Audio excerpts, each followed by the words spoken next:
Okay. So today's agenda, while we're waiting, I think Budi is joining us right now. I just gave him a handle. Uh, we're going to start with the presentation of the proposed integrated themes of the virtual exhibition and the target audience by Dr. Priya. So the presentation that we have already shared with you earlier is for you to basically choose which section you like most and how do you think is possibly befitting with your objects at the museums. Then we're going to have a bit of a sessions that after Priya presentation, the first bit, for you to comment and reflect on how do you like it or not, and how do you see potential of it, or what else do you want to augment into it, what else do we need to add. So be very, very proactive. This is going to be a very constructive part of the presentation. So we're trying to encourage a very collaborative decision-making process in the way among 10 museums, which is some people say virtually impossible, but we're making it. After that, we're going to move on to presenting you the plan task force. So we got the results of the survey, the small survey that we gave you, that after you finish going through the presentation, you answer like three questions for us, like about which task force do you prefer to join and which objects do you think possibly befitting the exhibition. Then the result of the pre-workshop survey, so that's the part um, naming up the members of the task force. Then another session of commenting. So if you are happy or not with the task force group, you want to move around or not, just let us know. After that, we're going to go in a more overall picture of the project's work plan and outputs that we're lining up. And we're just trying to make it very simple for you by calling it three assignments, three homeworks, so to say, for all participants to get to do it over New Year when we're not meeting. Because we canceled the monthly meeting for November and December for you to be able to stay with your families, and we're not intruding your personal time. But we're meeting again in late January. So during this time, we're actually entrusting you some homeworks to do and some smaller meetings to the task force meeting to attend. So that is like the run through of the whole 1.5 hours from now.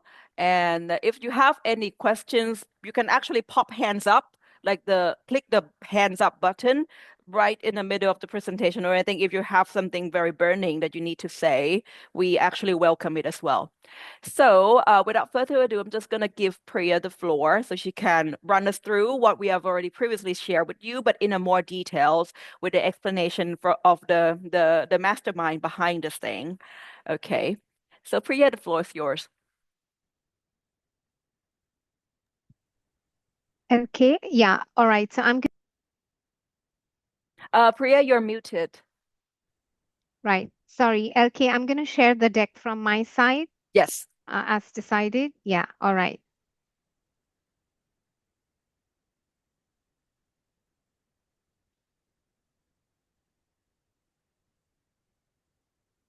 Okay, all right. So let me begin by wishing everyone a very good afternoon. And it's an absolute pleasure to see all the participants back here in the online space. Thank you for making the time. Um, I've been tasked to explain the rationale underpinning the proposed exhibition theme. So, on the one hand, as conveners of this workshop, our colleagues at UNESCO, Anais, and myself have been emphasizing that this is a very, very democratic and a collaborative process of exhibition making. On the other, we have given you a deck with a proposed theme, right? And some of you may have questions that how do these two sit together or not? So let me explain that it's not as if I or we have disrespected your votes. Neither have we been less attentive to your choices and preferences, but actually the recommended theme or the proposed theme is really a product of the various exhibition themes that you all have proposed not just in workshop one, but going back to our time together in Bangkok, right? So, starting with the in person workshops, a lot of you worked in groups and had many, many good suggestions and exhibition themes that you all presented. And this overarching theme, which we have here, animals and birds in Southeast Asian ecosystems, is actually very much a product of those themes that came from y'all. So give me a couple of minutes to unpack how or why I arrived at this theme, which I personally think is fairly broad, it's open ended, and it's accommodative. Um, right. So, here are the exhibition themes that were proposed in Bangkok. Some of them were reiterated and refined in workshop one. And what we've done is to arrange these in an infographic to show you, to show us, and to remind all of us that there are numerous overlaps in these themes. And as a group, as a team, we have actually taken note of these overlaps, right? So, a quick example, let's say if we're talking about maritime trade, it's impossible to think about the maritime world or maritime trade without thinking about the technologies of making boats, ships, without knowing how to navigate. Likewise, it's impossible to think of maritime trade and connections without the sea, right? So, seeing in Southeast Asia too is again connected to the maritime world. Likewise, porcelain and shipwrecks. Shipwrecks are a product, are a consequence of maritime trade, but porcelain, as we know, has also been an important agent or an important constituting factor or component of maritime trade, right? So essentially, these circles, or rather this infographic, allows us to see some of these connections, these convergences, and overlaps. Now, it's not as if beetle chewing is far apart.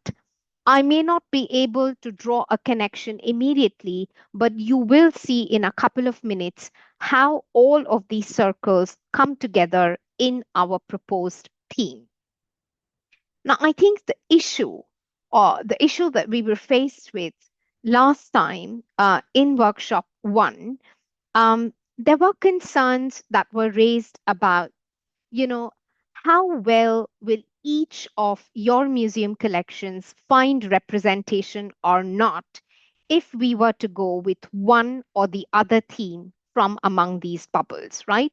So, adequate representation of museum collections was a concern that was raised. At the same time, a lot of us were concerned about our domain expertise. So there were questions that, let's say, if we were to go with mythical creatures or with beetle chewing, not all of us have the expertise, neither do our museums have objects that are relevant to these various bubbles or themes in the infographic, right? And yet, how do we respect each of these themes that was presented, each of these themes which carries a lot of weight in artistic, in material, and in thematic terms? So it's been a difficult task to keep all these themes, to carry on working with them, and to arrive at some sort of an overarching topic or theme that can accommodate all these bubbles, right? I also want to make another important point that, LK, Anais, and myself were looking at the voting patterns, right?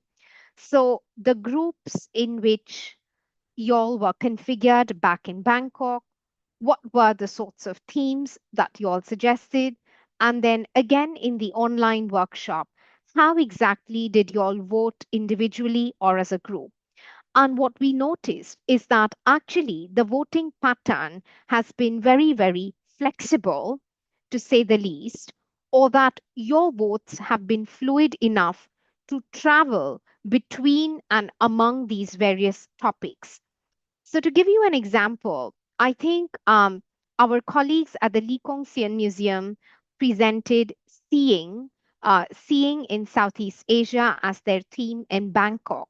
But I also remember that you all made a shift and said that, okay, since we thought through that theme, why not in the online workshop shift or make a shift towards mythical creatures, right?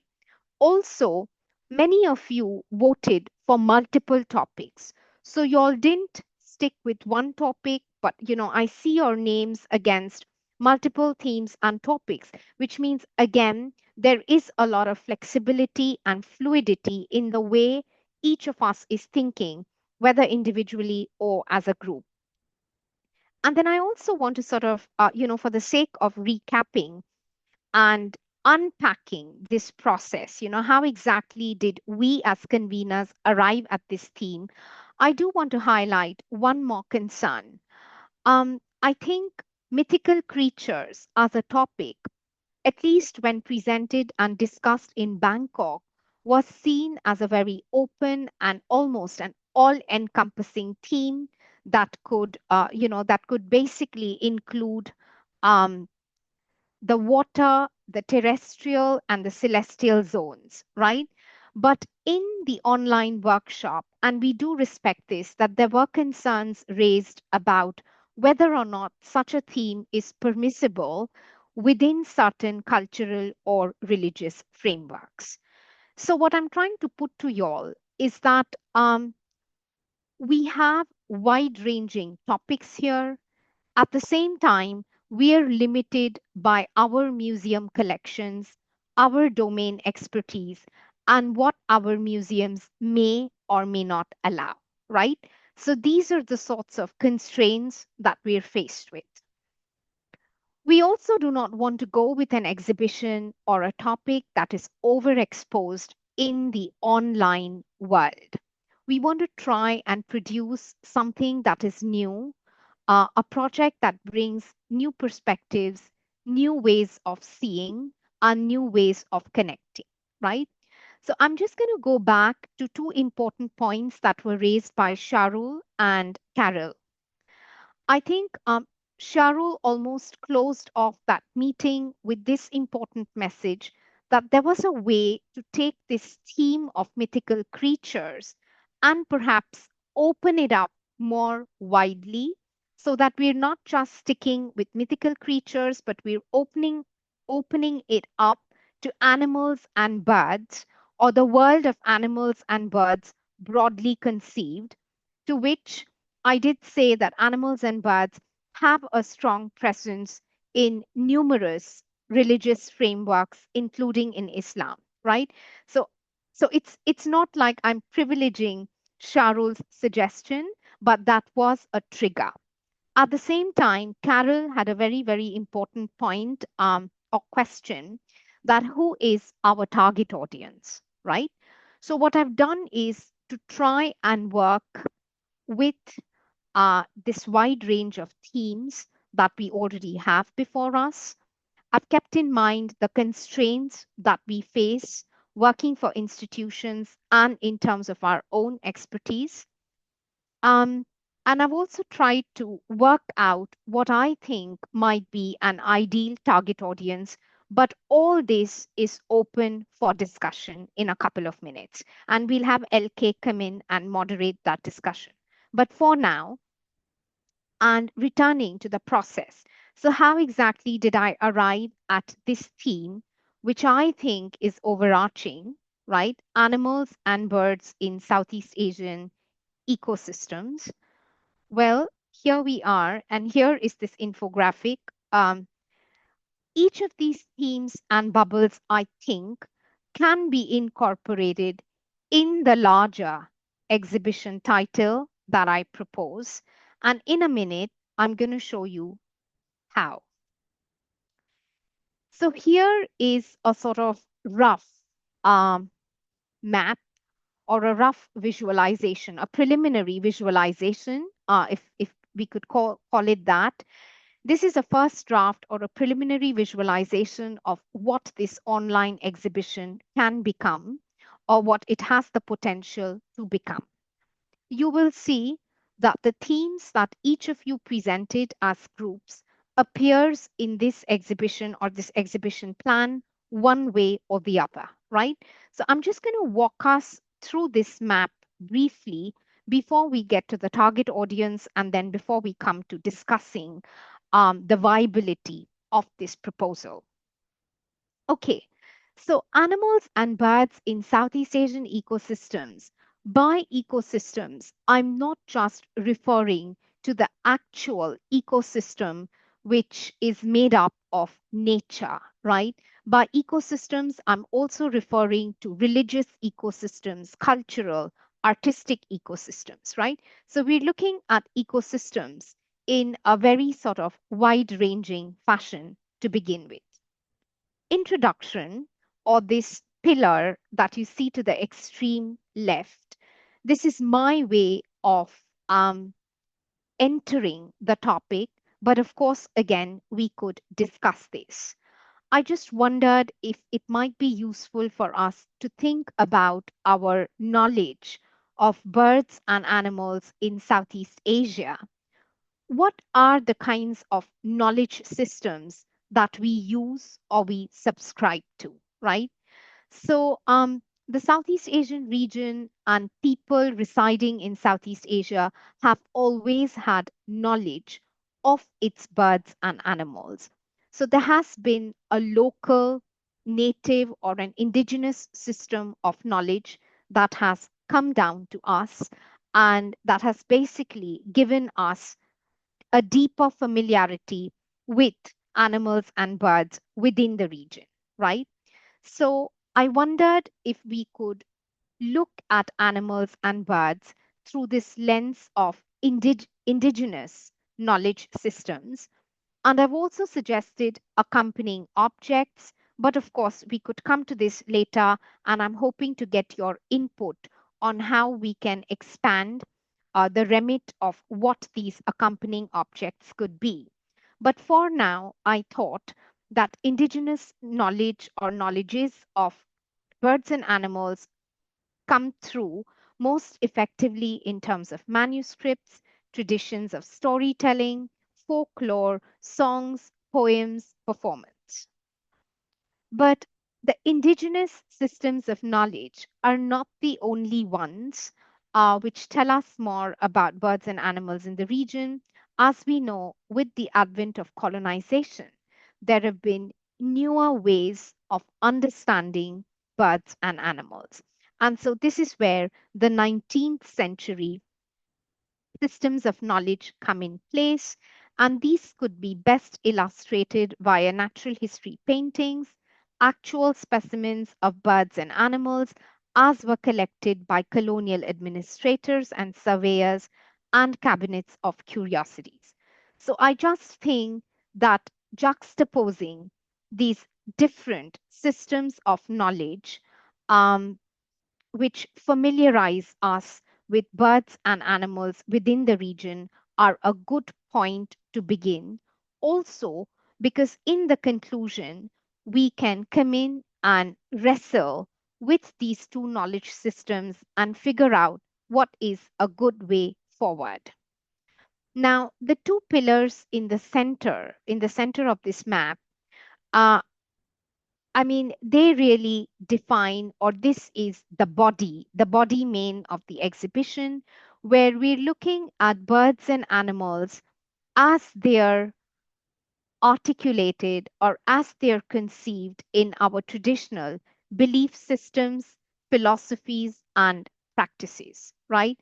And I have a long list here because really these philosophies and practices could range from anything from navigation and trade to religion, magic, mythology, medicine, and the list can go on.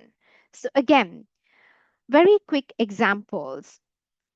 We do tend to invoke certain sea creatures or deities which take on a bird or an animal form. These are seen as being important to bless a maritime journey, or they're seen as being important to the very activity of maritime trade or navigation across the seas, right? Similarly, birds and animals are important for their physical and their medicinal properties.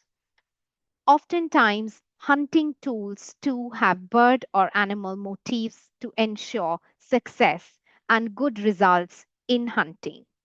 Likewise, the performing arts, whether it's music, dance, storytelling, or folklore, oftentimes we are invoking bird and animal characters, or entire stories revolve around these characters, which are being celebrated whether for their qualities, their virtues, or their skills, right? So, this first pillar really does look at epistemes, philosophies, practices. This could be, or parts of this list could be slightly more abstract or intangible heritage, but it's our duty as exhibition curators to illustrate this first pillar again with a range of objects. And I have the list here. I think this first pillar can be illustrated with manuscripts, hunting weapons, archival footage, so that we could have audio and video of, dance, music, storytelling, photographs, Vayankulit, and the list can go on. The second pillar really constitutes the material and the artistic expressions, right, which use animals and birds in various ways, either to celebrate their aesthetic properties, or variously, these animals and birds appear whether in jewelry, on textiles, on silverware, or woodwork for their protective or their talismanic properties, right? Often, birds and animals are also seen as symbols of fertility, of abundance, of prosperity. And again, that list can go on. But for all those of you who had um, exhibition themes or who suggested themes around specific genres or materials, such as, for instance, porcelain or textiles, maybe this is the pillar for you. Or again, depending on the holdings of your museum, you could opt for one or the other side of this exhibition, or one or the other side of the two pillars that we have here. And then I do not want to over determine the conclusion of this exhibition, because really, this is I mean, part of the conclusion, or the whole conclusion should actually come from the conversations that we have um, within and between the various task forces, which we will come to in a couple of minutes. So I do not want to overdetermine the conclusion, but really, as I said, one way of thinking through the conclusion of this exhibition is to go back to the introduction, to problematize these two lenses that we're going to use, the indigenous and the colonial. So the indigenous is always seen as being rooted in local systems of knowledge. It's a more place based system, a culture, place, or a race based system of understanding animals and birds in this case. And colonial systems of knowledge are seen as being imported, perhaps slightly more Eurocentric or Western centric, right? So, in the conclusion, we could come in and ask ourselves, how do we understand birds and animals in Southeast Asian ecosystems today? Are we leaning more towards a Western centric lens, or are we turning to indigenous systems of knowledge, or is it an amalgamation of both? But as I said, this is just one way of thinking through the conclusion, but not the only way. For all we know, we might come up with numerous other ideas. And of course, the sort of messaging, right, of this exhibition, of this entire project, is to return to this idea of connections, of a shared ecosystem, of confluences, interactions, and dialogues between Southeast Asian cultures, nation states, and our museums. So I suppose we always have to keep that framework of a shared heritage at the back of our minds when working through this exhibition map. I see some activity in the chat box, LK, but if I don't have to look at it yet, No, no, it was me and Cyril like discussing the metaphysic questions of what it means by animals. Anyway, please go on. so that's a great question that we could bring to our actual conversations, right? The task force. But for now, I'll just carry on, LK, and I will bring our participants through the target audience. Am I doing okay on time? You have like about 2 minutes more. Okay.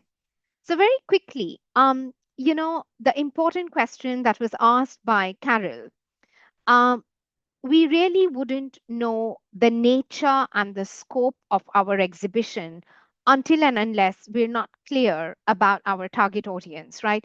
Who is this exhibition catering to? And again, this is open to discussion. But for now, I did have a discussion with LK and Anais, and we wondered if we could target university educators, undergraduate and graduate students, and early career researchers in particular. The reason being, I think we want this exhibition to be a very, very creative and a critical resource for teaching, but also for learning and research purposes, right? So we do not want this to be just another product in the virtual space where educators, students, and the general public just comes in for a virtual tour. I think this exhibition has the potential to go beyond being beyond catering to recreation and leisure. And I repeat that we want to position it as a critical teaching and learning resource. And given the direction of university education today, I think there is a greater emphasis on interdisciplinarity. So we do not want to position this exhibition simply as catering to an audience within art history, cultural studies, museum studies, and heritage. We think that the proposed topic has the scope to be truly interdisciplinary. Um, I have the kinds of departments, disciplines, or subjects that this exhibition can potentially speak to. So, yes, while it can speak to visual cultures, art history, heritage, museum studies, it also has the potential to speak to Southeast Asian studies, to religious studies, anthropology, but also to certain disciplines and courses which we think are far out, right? So, environmental studies, climate, natural history, so on and so forth. And the reason being, if we look at our exhibition map, we really are tackling concepts and themes that go beyond, um, beyond the sort of disciplinary boundaries of art history, heritage, and museum studies, right? So again, all this is up for discussion, but maybe in the interest of time, I should stop here, LK, and pass the time to you for moderation. Yes, please. Um, Could I just quickly, I did pass you the time, LK, but I'm just taking it back by a oh, minute. okay.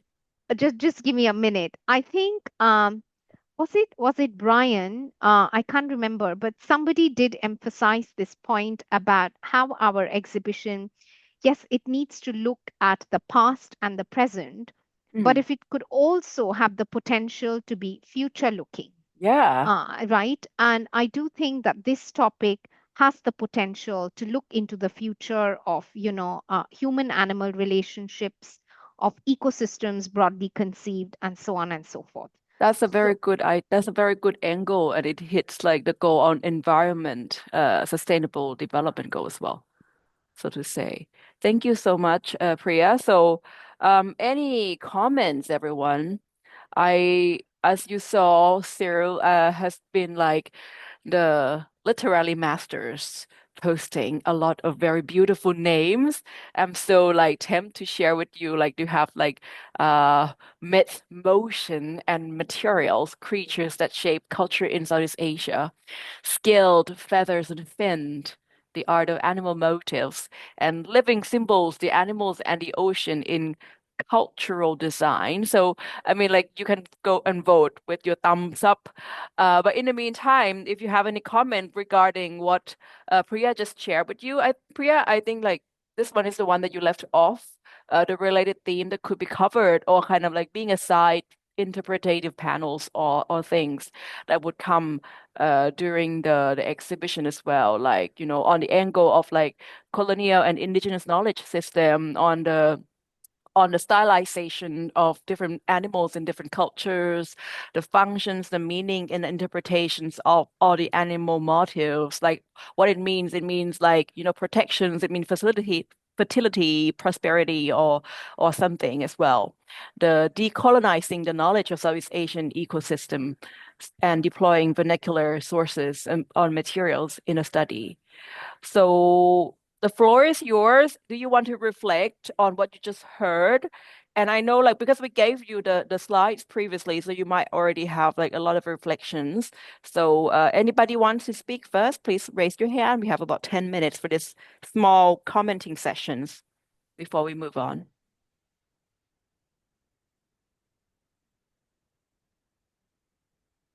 Anyone with the hand up? Or are you very, very content about it?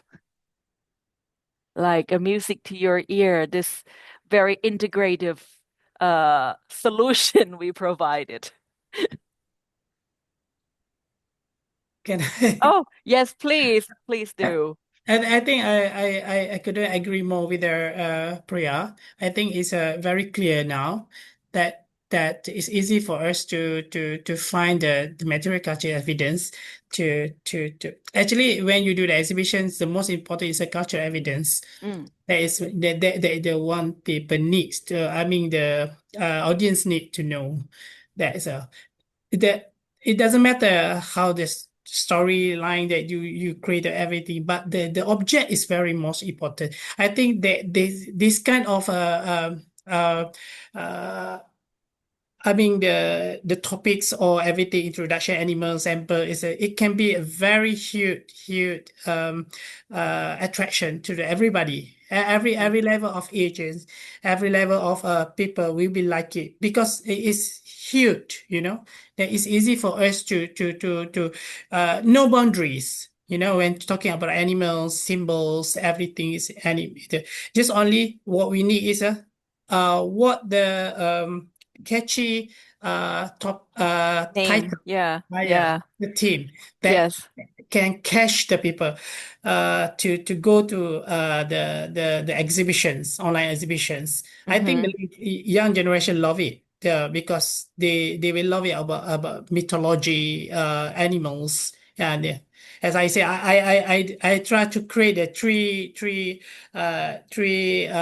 um, exhibition title there that you can see in the message, I believe if you have more title is very good, a bit more Mm, catchy. Yeah, yes. I believe that is all. I think it is perfect. You can make it a dance and music, medicine, I mythology, know. everything. Yeah, it's pretty boundless as well, like the Yeah, whole like the possibility of including types of objects in here.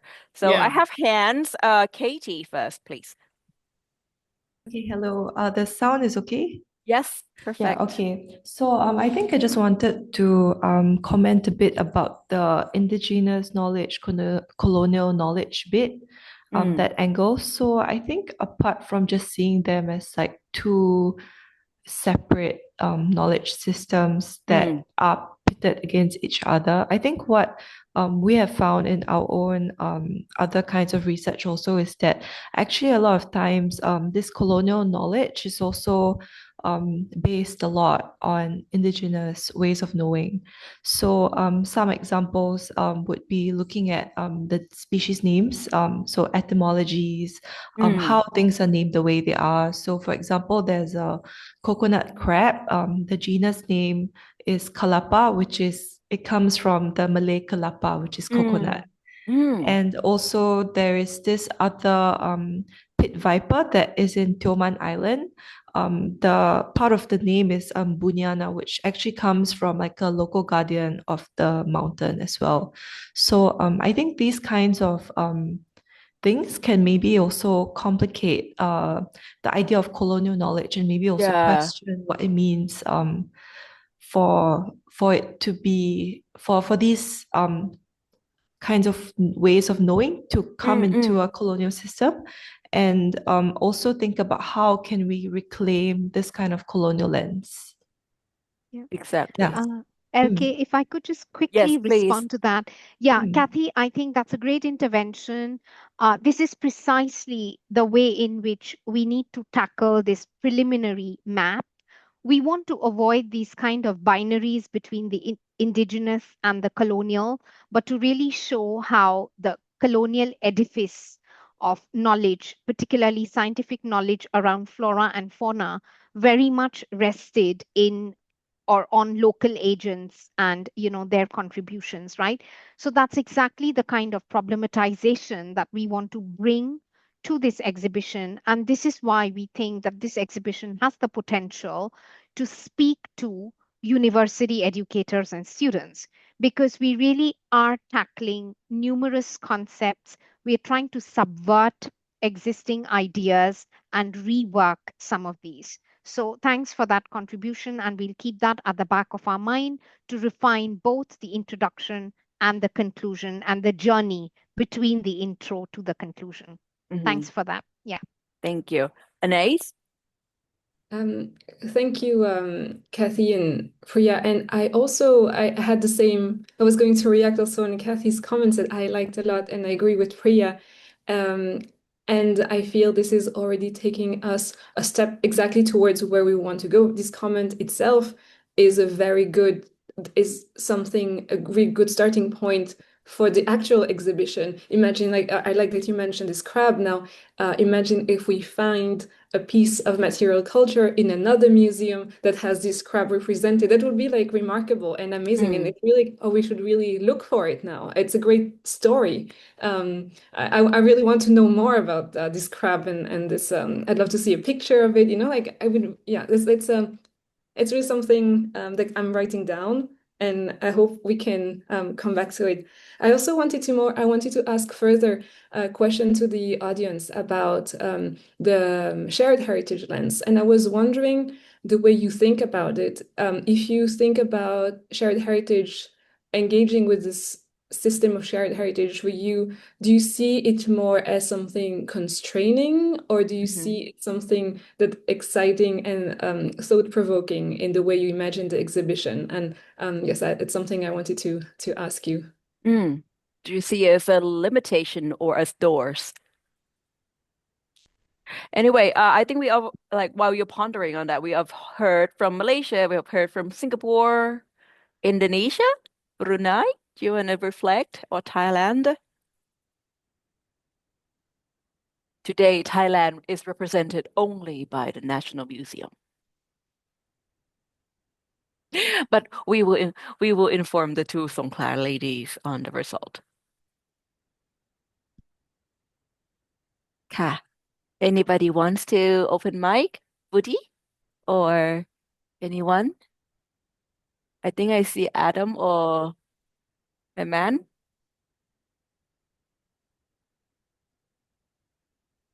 Anyway, but if you all are very happy and content, if you're not content, shout it.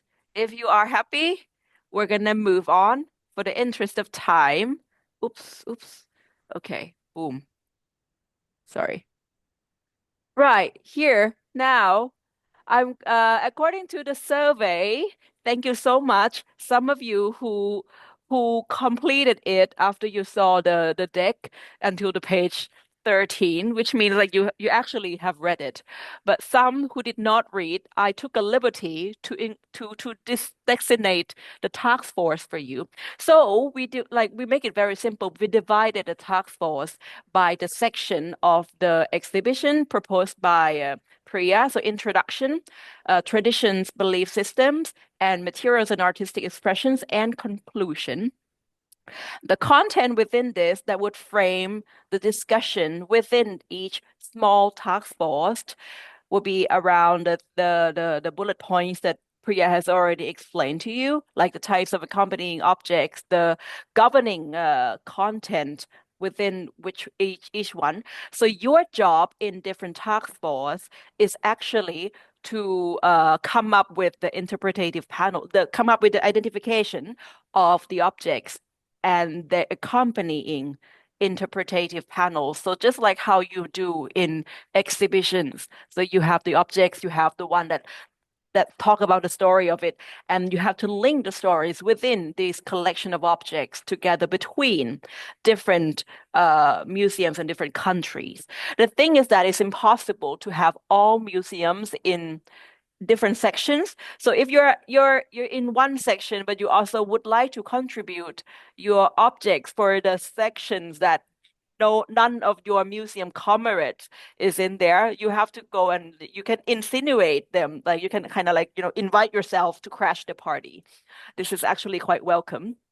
But in the meantime, the main working persons in different sections are, namely, for the introduction part, we have Katie, we have Jayatri, and we have Kun Saran, we have Kun Tian from Babanyonya, and we have Cyril from the Department of Museums. We have Chomsi from Indonesia National Museum. The introduction doesn't need a lot of people. We have 5 people.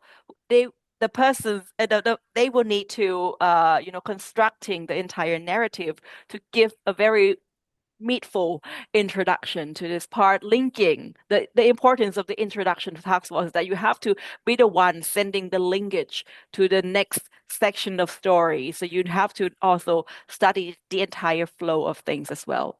Actually, every section has to study the entire flow of the other sections. Second one, traditions, belief systems, philosophies, practices related to animals and birds. We have Khairun from Brunei, Malay Technology Museums. We have Hayati, who is not here. So Hayati, FYI, you're in the second team. And if Sarah can actually inform her as well, we have Budi Nyoman from Adagaruda Museum. This is gonna be fun, I'm pretty sure. And we have Kun Atima from Thailand. We have Kun Herman from Brunei Maritime Museum. We have Katie, and we have Kun Benjawan from the Folklore Museums in Songkhla, Thailand. Ooh, this is a large team of 7 people with a lot of people an expertise in belief systems and religions. The third team is on materials, artistic expressions with animals and birds, or with animals and sea life, sea creatures, birds, everything. We have Carol, we have Adam and Titis, we have Siharani from Brunei, and Kun Panomgon from Thailand. And we have Brian from Singapore in here as well, 2 museum educators in this team. In the conclusion, we have Susan. So Susan didn't choose any, so I kind of designated her. So if Katie would be able to tell her that I basically just bossed her into conclusion. Hopefully she is okay with it. And we have Khairun from Brunei. We have Kun Isasha from Songkhla Folklore Museum, and we have Kun Mutita from the National Museum Bangkok to do the conclusion. The conclusion part is also very tricky. You have to be the one, I think this is the part as Brian might want to explicate a little more, like how we be able to link, not only talk about the past and the present, but also to link it to our human relation to animals in the future, how we're constructing, how we're making the history of the future in Southeast Asia from this topic as well. So anybody wants to change the team? Anyone has a discontentment of how I dictatorially put you into teams? If everybody is happy, if anybody is not happy and want to change team, this is your chance to raise your hand. Or you can secretly tell me later that you want to change your team. So the next step after this is that like once you see your team members, we're going to share with you their email contact lists, or you would like and their phone numbers as well. So you can construct a smaller WhatsApp group if you would like. And you can, make an appointment among each other for a smaller task force meeting. Or if you would like UNESCO to help setting up the Zoom meeting like this one for you to work on, we can do it for you. We can do as many as 10, 20 meetings if you like. So just email me or Anais like the dates and the times that you would like to have your small task force meeting. We're going to set it up for you. Okay. So just you can choose between MS Teams or Zoom, whichever system that you prefer. So that would be like the thing that would happen after this. So we're going to send the file into our WhatsApp team and email thread to everyone, sharing the contact point. What we would like you to do as the first thing, right? You can do it in a chat box right now, is that to designate the team leader in different task force. The team leader is responsible for getting people together, setting up the meeting, like doing what Anais and I are doing, like basically like, setting up the date, and this is like what we're gonna get to do. The output from this one would be, selections of relevant objects for your section and interpretative panels. So we're gonna talk about that more in the part about the assignments or the homework that we're setting up for you to do. Okay. Anyway, okay. Hazim Sani, please. Yes, good morning. Good Hi. afternoon. Good Hi. afternoon. I realize that my name is in two sections here, the second and the fourth one. Oh, shoot. That's Yeah. why I was actually counting and I'm wondering like why I have an extra person. Which one do you want to be? Since there are a lot of people on the second sections, maybe I can go to the fourth one. Okay. We're gonna change you now. Thank you so much for pointing out because I was doing it quite late at night. So you want to be in a conclusion? Sure. Yes. And one more thing, in regards to the title of the exhibitions, I agree with Cheryl. Yes. The titles for me, it's quite redundant. Like when we mention animals and birds, isn't that they are in the same group actually? We have this, but I really like the names that like this is like a working name, so we basically just throwing it in like as a kind of a technical just flip-flap calling, but all of us will need to come up with this beautiful actual title of the exhibition, the one that is really inviting, very engaging. Because And when like, I do my research, I realized that Yeah. I have to list down animals motif and birds Yeah. motif at the same time. Exactly. So it's quite redundant. Like which one should we pick? Exactly. I agree with you.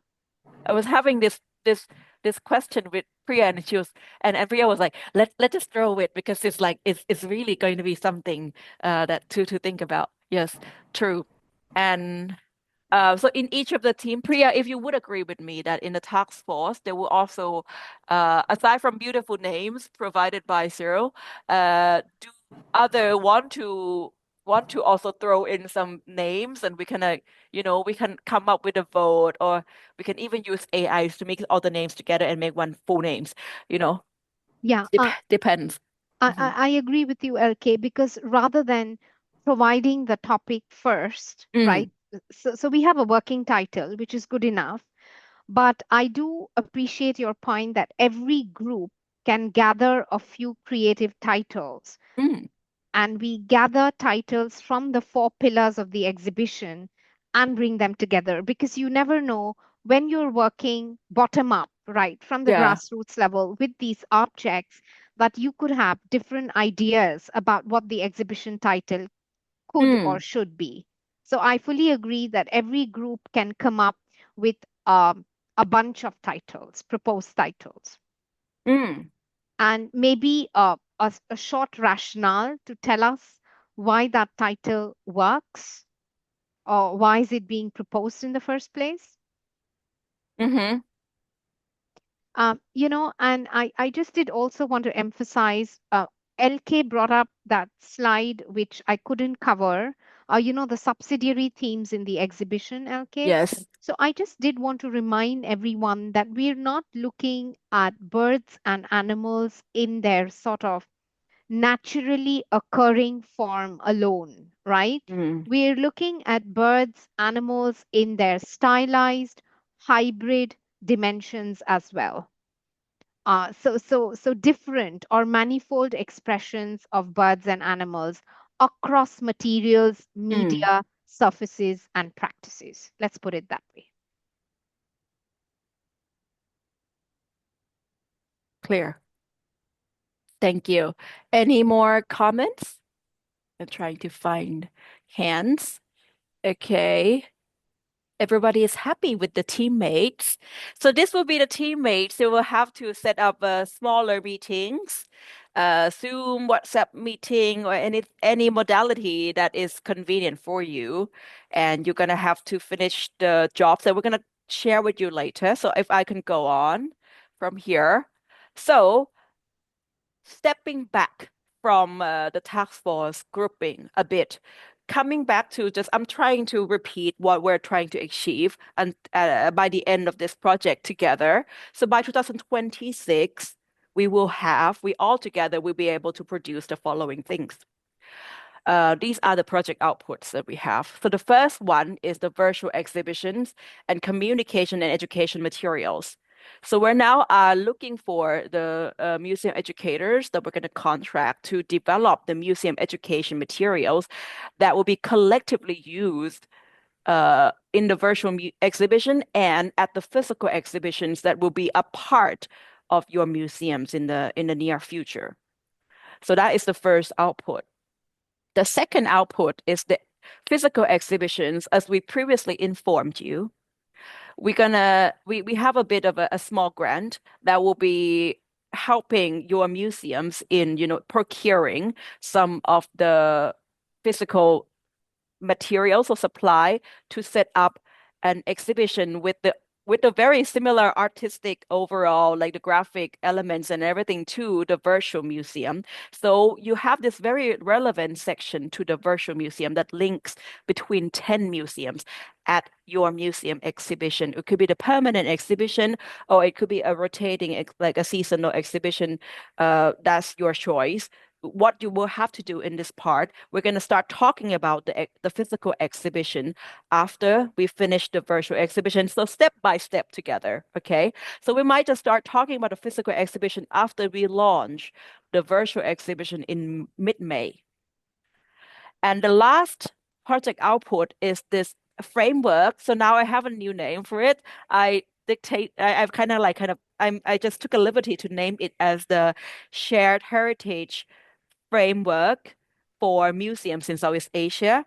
So this is more like a playbook, a practical guide for directors of the museum and curators on how the museum can embed the exhibition themes related to shared heritage in the future. This is to multiplying the effect to other museums aside from your 10 museums.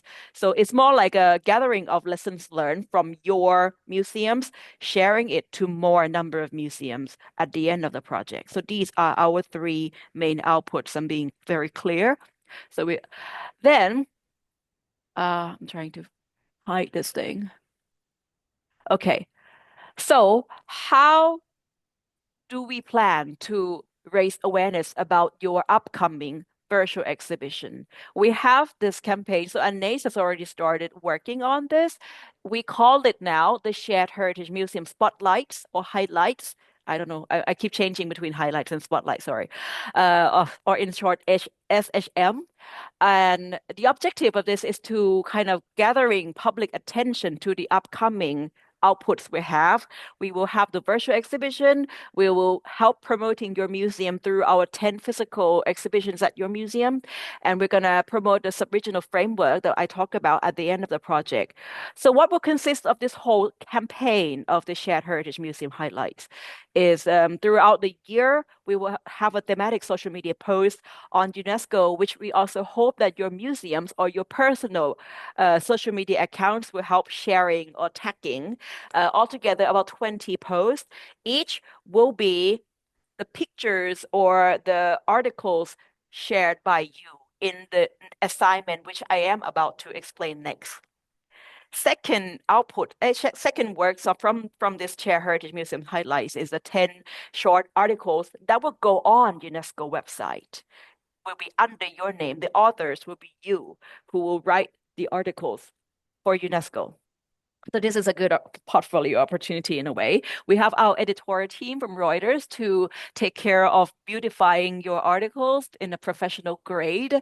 And it could be a story about your museum. It could be a mixed story, a collaborative story between 2-3 museums in one articles. So whichever way possible. Anais is the content editors, going to work alongside our comms team, our UNESCO professional comms team here from Reuters. So it will be a very, very nice, web article campaigns. We're aiming for altogether 10 articles on different things.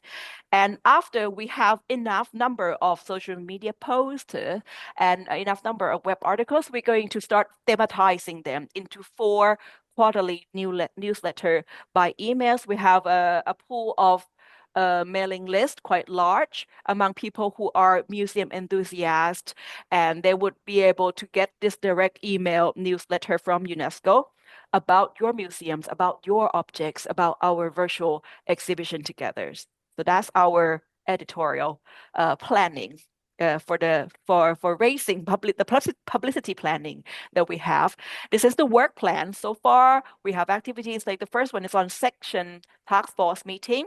So we're expecting 1 or 2 times of the meeting that you will individually organize among your task force team together, 1 or 2 times in November, 1 or 2 times in December, just to finish developing the storyline of the assigned sections that of the exhibition. Then in our online workshop in January, you're going to present the storyline, and each will get to comment to among one another. Then after that, the task force team go back with their storylines and doing an object panel writing. You can do switch writings, which means, like, for example, if Budi have an object from Adagaruda Museum, he already wrote the panel, interpretative panel about his selected objects.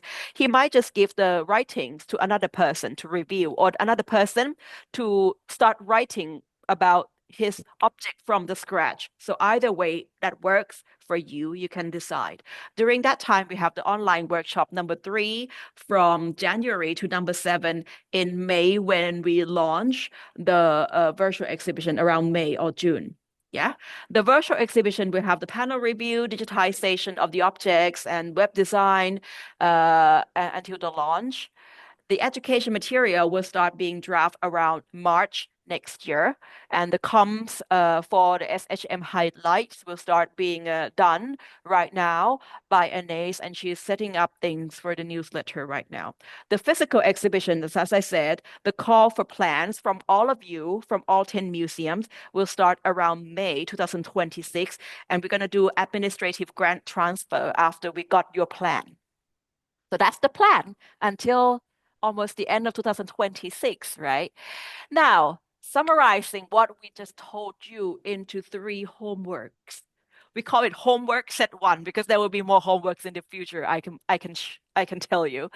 You now have 3 homeworks. The first one is the section task force homework together among your team, is to first develop the storyline.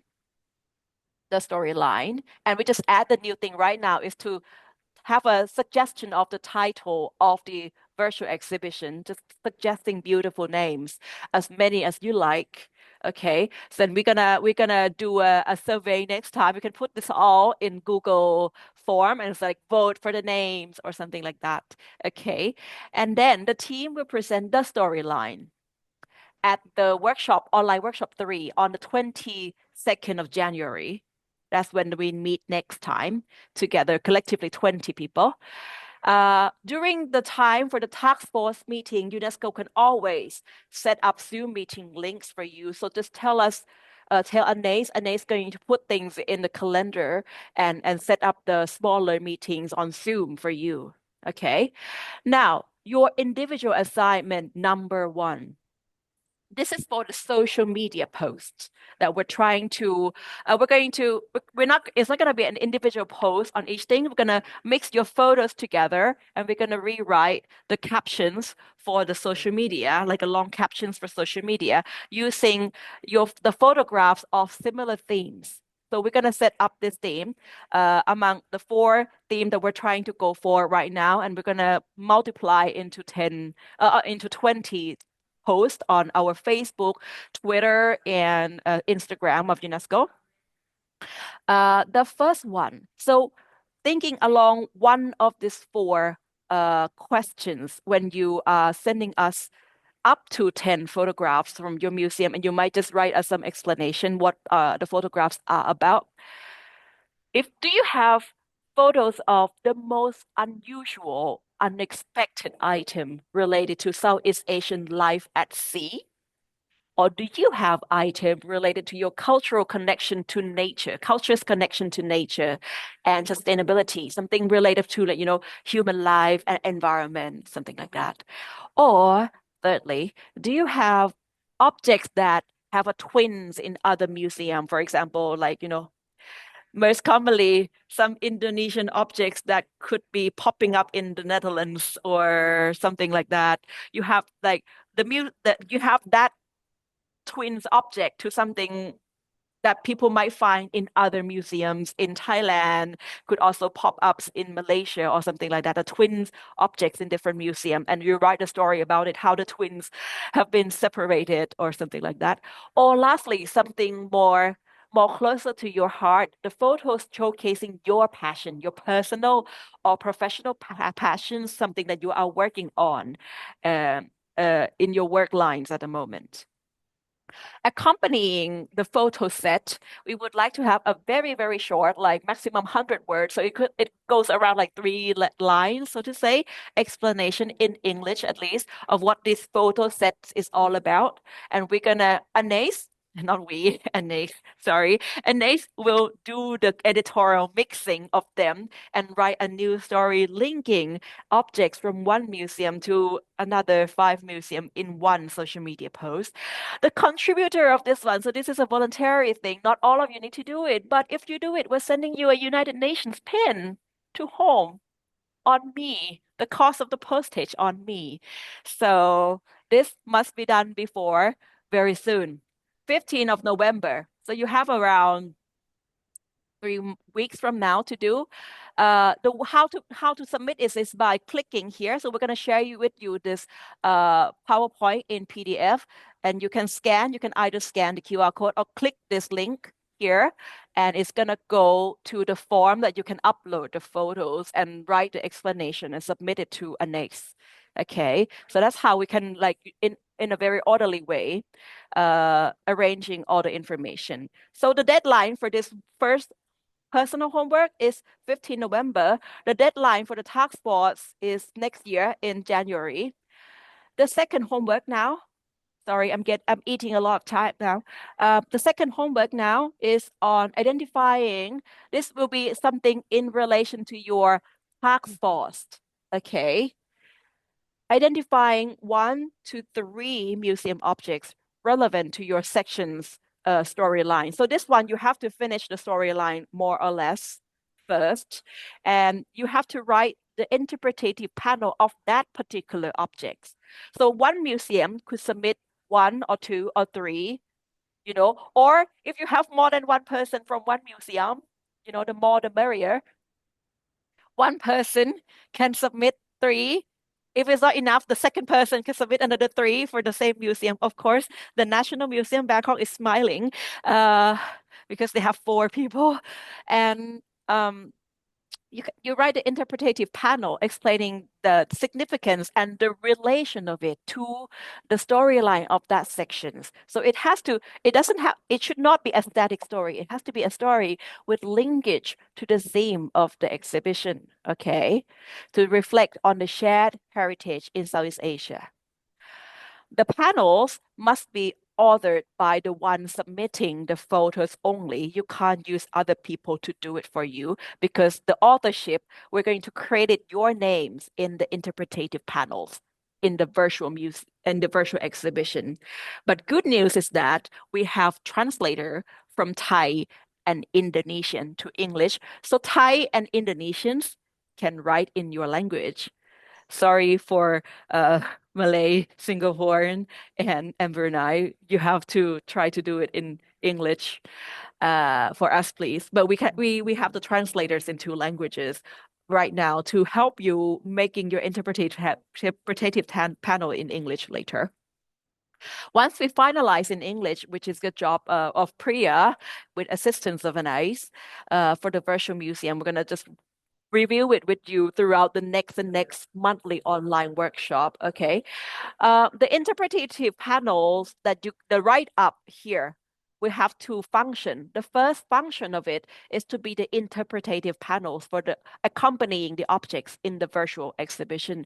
The second objective of it is going to be transformed by our writer teams into articles for our UNESCO website as well. So the article could be a combination of more than 1 interpretative panels, and our comms team will do their magic and building a story in like referencing these the 2 or 3 different interpretative panels of the same themes. So they are setting up the comms team now are identifying the overall themes, but it will not go anywhere far from the virtual exhibition, the one in bullet points in different sections that Priya has already presented to you.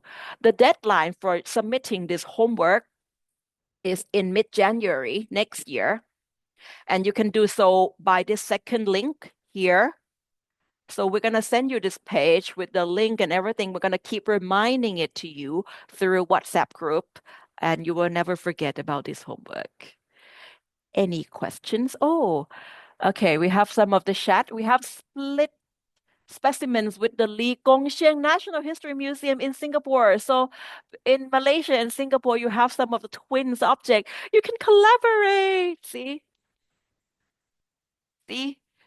We did not think of it out of the blue. We kind of know that this is going to happen or not. Yeah.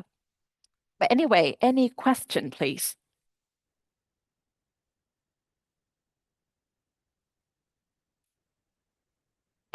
Are you overwhelmed by the number of homeworks? If so, you can click laugh or click cry, anything. Or are you excited? Carol is clicking worry. Are you excited or are you very happy? Okay. Or anybody would like to raise your hand to speak, please? Questions or not?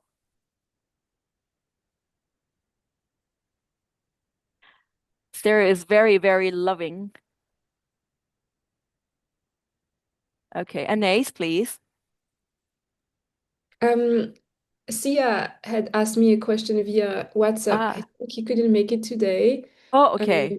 I think it wasn't clear to him. I think you made it clearer, but just to make sure for everyone, because it wasn't clear to him whether individual assignment 2 was something yes, that like it was very individual, and how they separate the work between different person from the same museum, like how they think together as colleagues. Like he was asking how. I see. So the individual homework too, the flexibility of it is that we actually would primarily, correct me if I'm wrong, Priya, we would primarily encourage individual work contribution to this. So we'll be able to designate your names onto the authorship of each interpretative panels. It's going to be much simpler that way. But if you insist on collaborative working together, it's going to be a co-authorship for one panel discussion for panel interpretative panel, sorry, for example, then fine as well if that is okay for you. But be aware, only 1 to 3 museums object per person. So if you collaborate, it means 2 person, 1 object. Yeah, 2 person up to only 3 objects. The number of objects from your museum to be present at the virtual exhibition could be less than other museums. So we try to at least encouraging like, up to 6, because like it's like 1 or 2 persons per museum, right? Sorry, Brian, you're like 1, but we can give you a privilege if you really want to work more than 3. But we try to limit the number of contributions per museum to be not more than 6. So it could be from 2 to 6 objects per museums to be digitized and put on the virtual exhibition. Yes, Priya. Yeah, LK, I wondered if you could bring us to the map of the visualization of the exhibition, just to give the participants a sense of what assignment or homework 1 entails. Could I just quickly summarize that, you Yes, think? please. This Right? one, right? Yeah, yeah. Uh-huh. So okay, I can't remember the names as to, who's been sent to which group, but let's say, for instance, Brian is assigned to this third pillar, material and artistic expressions with animals and birds, right? So homework 1, and correct me if I'm wrong, LK, because we've had a few, Anais, you and I have had a few discussions around this, but my sense is Homework then 2. Homework 2. 1. Oh, okay. The The short-term one one. for the exhibition. 2. Oh, the task force homework. Yeah, the Okay, task sorry, force. the task force homework. Yeah, we're using different names. The task force homework. So am I right to understand, LK and Anais, correct me, and this is just to help the participants understand or approach their task force homework, right? That let's say if Brian's assigned to pillar 3, which is material and artistic expressions, he's going to actually have to come up with a 1,000-word write-up. The first part, and there's some flexibility here. The first part, so let's say it could be about 300, even more, 300 to 400 words of a sort of overall or overarching write-up of this section, right? So in a physical exhibition, when you enter a space or a room, you have a section panel. Yes. So Brian's required to write 300 to 500 words of a sort of overarching section introduction, and No. then he's going to come up with his object entries You within Yes. the 1,000-word limit. Yes. So the writings divided into 2 things. The first one is the task force homework, which is the storyline, which will become the storyboard, and the overarching panels. Yeah. So that would be the group work. Yeah. Then Brian would have an individual work of selecting the object to fit into the section, up to 3. Yes. Per person. But if he select up to 3 objects, he have to write 1,000 word of 3 times for 3 objects. Yeah. Okay. So that's his individual one. So this is Sure. like 1 person, but the overarching panel is a collective one Sure. for everybody to do. Sure. Yes. So what we're saying is that then the overarching section panel is separate. It's outside of the 1,000-word limit. Yes. The 1,000-word limit is conserved, it's The protected for for the individual object entries, right? exactly, exactly. So the overarching panel, I don't know if it's 300 words or do you want more or less than that? We haven't actually designated the number of words because if you see here, Priya, and everybody, the section task force assignment here, we have to make it clear that the storyline of the sections of the selected section will eventually lead into the overarching panel. This one is the group homework, but the one person homework here is the one, the number 2 here is the one on interpretative panel that will link Feed, to that will feed here. into Yes. eventually into each section. Yes, exactly. The one in the middle is about the social media. So this one is completely on the communication side of things. It will not be factored into the virtual museum, but it will be photos that would help promoting your museum individually on UNESCO's own platforms. Mhm. I think maybe, LK, the point to stress is that the orange, the Yes. section task force, and the blue are actually connected because they're Yes. both directly feeding into the exhibition itself Exactly, and its exactly. stories, just so that the participants are not intimidated and to show them that this is converging Yes. and turning into the actual exhibition text. Exactly. I'm trying to make that right now for you. Bear with me one moment. I basically should be moving these things around. So to make it easy for you to see that they are supposed Yeah. to be together, not separately. La la la. So I should not be like, can we switch the numbering right now? Or we're gonna switch the numbering of the individual assignment to that one and the one on social media to 2. Yeah. And is it easier for you to see? Sorry for my doodling. I'm erasing the doodle.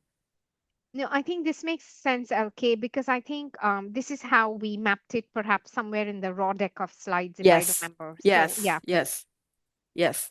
So now is it clearer, everyone, for how the connections between different assignments? And is it doable? Do you think it's okay to do? Can I have hands or comments or mic up?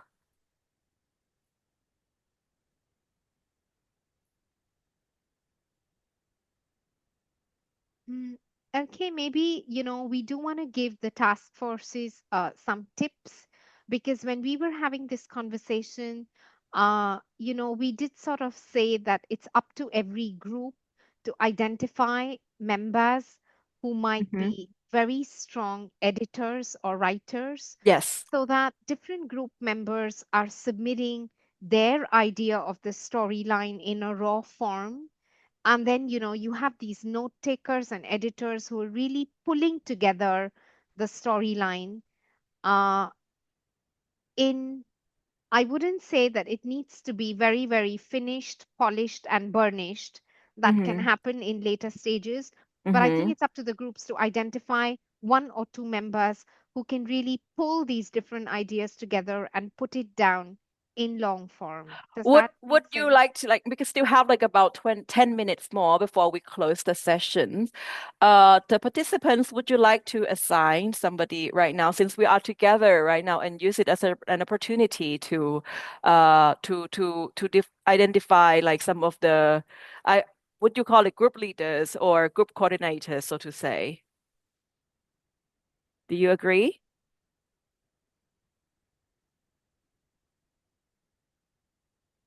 Okay. I think you agree. If so, introduction team, the introduction task force team, who do you want it as your the kind of like the editor in chief or the coordinator that will bring people together? Who would you like to give the tasks to? Hi, Miss Montakan. Can I? Yes, yes, sure, I'm sure. Tian from Bawamia Hi, Museum. Tian. Yeah, hi, hi. Maybe perhaps since Charo is in my group, the introduction. So perhaps I propose that Encik Shahrul be our leader. Do you accept that challenge, Shahrul? Boom. Sorry. Oh my God. You asked me to do that. You trust me? Yes, totally, Encik Shahrul. So probably if you can do us the honor, I mean, unless there are other members that would oppose to my proposal, or else I think I would propose Encik Shahrul to be our group Okay. leader. Yeah. All right. I will do the Another auction better. style Thank of thing. you. Shahrul All right. going first, Shahrul going twice. Shahrul sold. Everybody claps. Yes. Okay. Now, the second team, the traditions, belief systems, and philosophies. Who would you like to as your leaders?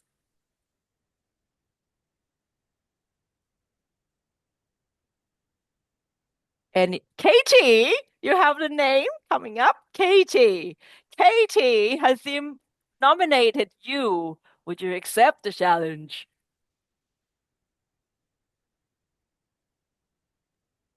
Pretty I sure. like this nomination dynamic. Hazim, you're not part of this group. Okay. Anybody? Anyone objecting? Nobody objecting. Katie going once. Katie going twice. Katie sold. Yes, here we go. Oh, next one on. Clap. Everybody clap. Okay. Next on the task force 3 on materials and artistic. I'm going to be so embarrassed to re-listen to this recording myself. Anyway. Brian from my group. Okay, everybody was shouting Brian in a chat. Okay, Brian, do you accept this challenge? Yeah, Brian. Everybody was like Brian going first, second, third, and Brian sold to the team. Thank you, Brian. I know we haven't actually give you a chance to say no. Conclusion team. Who would you like as your list? Susan for conclusion. We have Hasim. Hasim, you're actually going across the board. Okay. Susan. Everybody say Susan. Someone say Hazim. Okay. So Susan or Hazim. So the thing is that Hazim, Susan is not here. So it has to be you.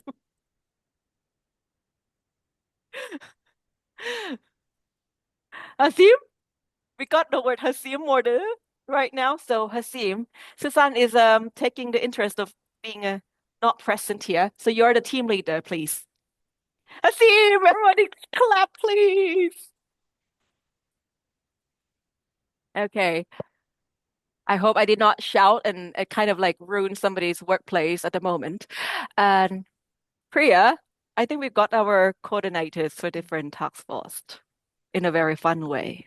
Yeah. I think having the coordinators might make it simpler for the task forces to come up with their storylines because I foresee there might be a lot of ideas, but to sort of establish that rhythm of exchange and putting down these ideas and consolidating them, it's important to have these group leaders. Mm-hmm. Yeah. Great. So thank you. And the group leaders, we're going to hunt you down in WhatsApp and emails, and we're going to share with you the contact details of your team members, so you can coordinate. And we're going to follow up with you on when you want to have your smaller meetings, if you need our assistance or not as well. All right. So if I may stop sharing the screen.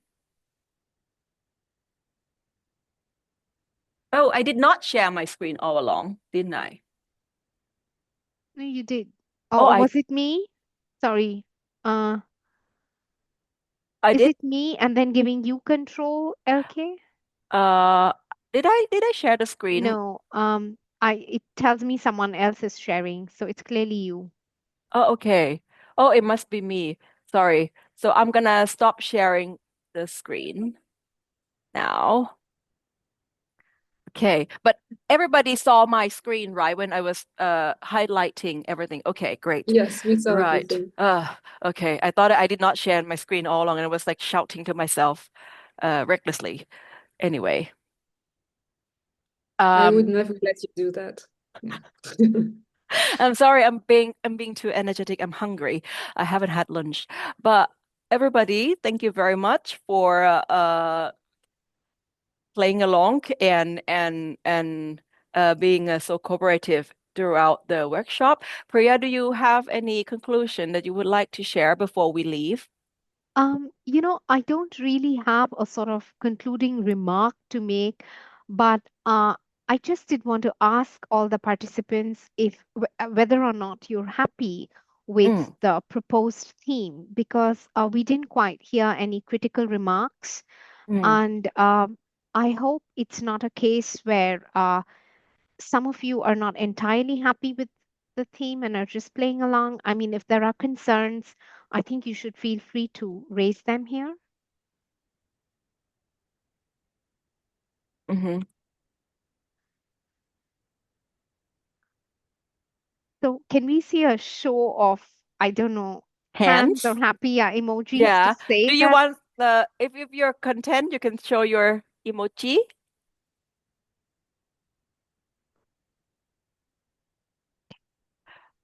I think we're like some of the participants have already kind of reflected since the end of your presentation on the themes that they quite like the approach of like because it's basically like when you explained it, you show that this has been an integrated parts from different themes that have been identified since the Bangkok workshop and all. And if everybody is agree with me, I think like a lot of people are showing very happy, positive emoji. Yeah. Okay, so I suppose then, LK, I don't really have a concluding remark Mm-hmm. as such, except to remind everyone that we're in this as a collaborative process of exhibition making. This exhibition is going to be co-authored by all of us. And considering the theme is very, very broad and open-ended, let's be as creative and as critical as possible. That's the Exactly. sort of closing message. Yeah. Thank you so much, Priya. And thank you as well for working so hard to bring things together like this for us. And let us be like a moving step forwards on this as well. So, Anais, I see your hand. It's a simply to tell everyone, since we're not going to see each other as a group until January, that we stay here and you can reach out to us. And I also wanted to say about the web article that maybe it seems intimidating to say 1,000 word a web article, such high stakes. It's going to be part of the core of the digital exhibition. So you don't we're really available. You can WhatsApp or email any of us, and you can pitch ideas. You don't have to write the full article and finish. You can just, even if it's 3 sentences, an idea, Mm. a photo, you just shoot it out and we can talk about it. Exactly. So Anais and I are here, like, I mean, like we love writings, I think, and we can help you write. I mean, if you pitch the idea, you just throw things at us and we might be able to help you mixing things together and throw it back at you to finalize it as well. So we want you to take the ownership of the work as much as possible, but at the same time, we are here to help you succeed in that process. Yes. Not AI, no. No AI, please. Please, Yeah. please. So likewise, I just want to chime in and reiterate what LK and Anais have said, that if there are any queries along the way, or if you think you're getting stuck as a team, or you just want to use us as a sounding board, feel free to reach out Mm-hmm. and we can discuss and we can think through things together. Yes. So we are all in the WhatsApp group and you bounce the idea. I mean, this is a collaborative process among 10 museums. So the first time in the history, so to say, that they are doing this. But we have different communication channels and everybody have met each other, be friends with each other. So I think we don't need to have that boundaries of bouncing ideas and listening to comments, criticisms, or some constructive feedbacks anymore. So let's encourage that kind of practice among each other. Thank you again. So this is actually about the right time. Like we basically fit everything in 90 minutes exactly. And thank you again. And please bounce the idea individually to us or like in the group chat, anywhere in the emails, any directions. Let's bring this forward together. Let's get it done. Thank you. you. Thank you, Thanks. Priya, for all Thanks, this work. LK. Yeah, thanks for you. coordinating. Thanks, Yes. Anais. Thank you to Thank you, participants for your everyone. Great Thanks, to time. everyone. see you. Thanks, everyone. Have Thank a you, early Happy bye. New Year. I'm actually quite ready to get it Yeah. end. Okay. Yes. Take care. Thank you all. Thanks for your patient listening and your critical inputs. We appreciate it. Thank you. Bye-bye.